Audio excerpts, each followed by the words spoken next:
जी से हम विकास के बारे में बात करेंगे। तो भैया बताइए, आप जीतने के बाद क्या क्या विकास करेंगे और क्या योजना है आपकी? देखिए, पहली तो मैं आपको ये बता दूं कि जो बरसों से अभी बलिया में ये डिमांड चल रहा था कि एनएच एकदम टूटी हुई है, उसके गड्ढे हो गए हैं, यहाँ से बैरिया जाने में बड़ी तकलीफ़ होती थी लोगों को। और आप देखिए कि मैं पिछले जब 10 दिनों से आया हूँ तो काम कितने तेज़ी से लगा हुआ है। और आपको मैं बता दूं कि हमारे 3 तारीख को यहाँ इलेक्शन है। आप 28 तारीख तक देखिएगा कि बलिया विधानसभा में जितना एनएच है उसमें एक भी गड्ढा नहीं रहेगा। ये हमारे आने से तो ये एक पहला उसका टेलर है कि जो बरसों से जिसके लिए अभी डिमांड हो रही थी कि भाई बलिया के लिए अभी एनएच नहीं बना, कितना इसके लिए यहाँ से लेकर दिल्ली तक प्रयास हो रहा था। और मैं आज कह रहा हूँ आपके चैनल के माध्यम से कि 28 तारीख तक बलिया विधानसभा में हल्दी तक कोई गड्ढा नहीं रहेगा, चमचमाती हुई एनएच आपको दिखेगी। और आने वाले दिनों के लिए बहुत बड़ा हमारे मन में बलिया के लिए हमारी प्लान है। कोई छोटे छोटे प्लान नहीं है, बहुत बृहद प्लान है कि अभी फेफना से लेकर के हल्दी तक एक हम बाईपास बनवाएंगे, जो रिंग बंधा भी होगा, 4 लेन का होगा। और उस पर जब वो बन जाएगा तो हज़ारों हेक्टेयर ज़मीन बलिया को मिल जाएगा। हज़ारों हेक्टेयर ज़मीन जो आज गंगा जी के उसमें है, तलहट में है, जो अभी बहुत ही उसकी कोई कीमत नहीं है, उसको मैं सोना बना दूंगा। किसान यहाँ के मालोमाल हो जाएंगे। और वहीं पर नई योजनाएं ले आकर के जो बलिया में जो मेडिकल कॉलेज बनवाना है, इंजीनियरिंग कॉलेज बनवाना है, और एक नए प्लान से मैंने एक जो आवास विकास और विकास प्राधिकरण को मैं ले आऊँगा बलिया में, उससे प्लान करके एक नई टाउन बलिया में बनवाऊँगा। और जो कटहर नाला है, ये जो बलिया के लिए सबसे बड़ी समस्या है कि यहाँ पर गंदगी जो सबसे ज़्यादा होती है वो कटहर नाला के कारण।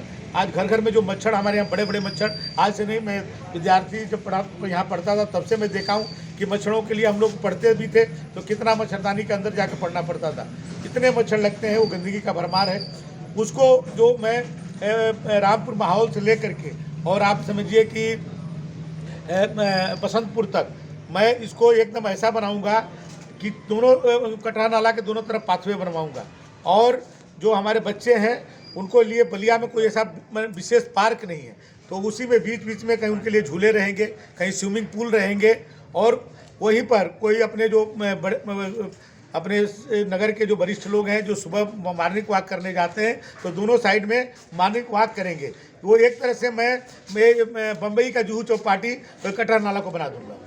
और बहुत और प्लान है हमारे भृगु बाबा का, जो है हम लोग के पहचान है पूरे विश्व में कि जहाँ भी बलिया के लोग रहते हैं कि आज 4 की संख्या में भी रहते हैं, तो वहाँ जब बोलते हैं, चाहे वो अंडमान हो और चाहे हिंदुस्तान के, चाहे गोवा हो और चाहे विश्व के किसी कोने में बलिया के लोग रहते हैं, तो जब वो उनको कोई अच्छा कार्य करना होता है या उनकी कोई खुशी का इजहार करना होता है तो भृगु बाबा की जय बोलते हैं। लेकिन मैं ये चाहता हूँ कि भृगु बाबा का मंदिर विश्वव्यापी मंदिर बने, एक कि यहाँ जो हमारे जितने बलिया के लोग हैं जो पूरे विश्व भर में भृगु बाबा के अनुयायी हैं वो यहाँ आएँ और भृगु बाबा के जो उनका महत्व है उसको समझें। इससे बहुत सारे प्लान है मेरे। और सबसे पहले विद्यालय के लिए क्या प्लान है? देखिए, विश्वविद्यालय तो बना हुआ है और मैं उसको जो भी उसके विस्तार के होगा, हमारे जोगी जी ने उसके लिए बिल्डिंग दिया, उसके लिए 67 पद, जो 100 साल पुरानी यूनिवर्सिटी से मैं पढ़ा हूँ लखनऊ विश्वविद्यालय से, उसको भी ये सम्मान नहीं मिला कि 67 प्रोफेसर का पद एक साथ मिला हो। ये उत्तर प्रदेश का पहला विश्वविद्यालय है, जननायक चंद्रशेखर विश्वविद्यालय, जिसको योगी आदित्यनाथ जी ने एक साथ इतना 67 प्रोफेसर का पद दिया है। ये उत्तर प्रदेश के इतिहास में पहली बार हुआ है। लेकिन मैं यहाँ पर एक एग्रीकल्चर का बहुत बड़ा जो है मैं इंस्टीट्यूट बनवाऊँगा। यहाँ एक किसान, क्योंकि खेती पर ही ज़्यादा हमारे बलिया के लोग आधारित हैं, यहाँ कोई कल कारखाना नहीं है, तो एक एग्रीकल्चर से संबंधित यहाँ इंस्टीट्यूट होना चाहिए। हमारे मामा जी एमएलए थे पहले, मैनेजर सिंह नाम था, वो किसानों के प्रति उनका बहुत रुझान रहता था, वो किसान मेला लगवाया करते थे। कुमारगंज से बहुत सब कृषि वैज्ञानिक बुलाते थे। मेरी बहुत इच्छा है कि उनकी इच्छा थी अंतिम, वो पूरी नहीं कर पाए थे, उसको करूँ। यहाँ एग्रीकल्चर विश्वविद्यालय बने या एग्रीकल्चर के उसमें और क्या इंस्टीट्यूट हो सकते हैं भारत सरकार से, उसके लिए हम लोग माननीय मोदी जी से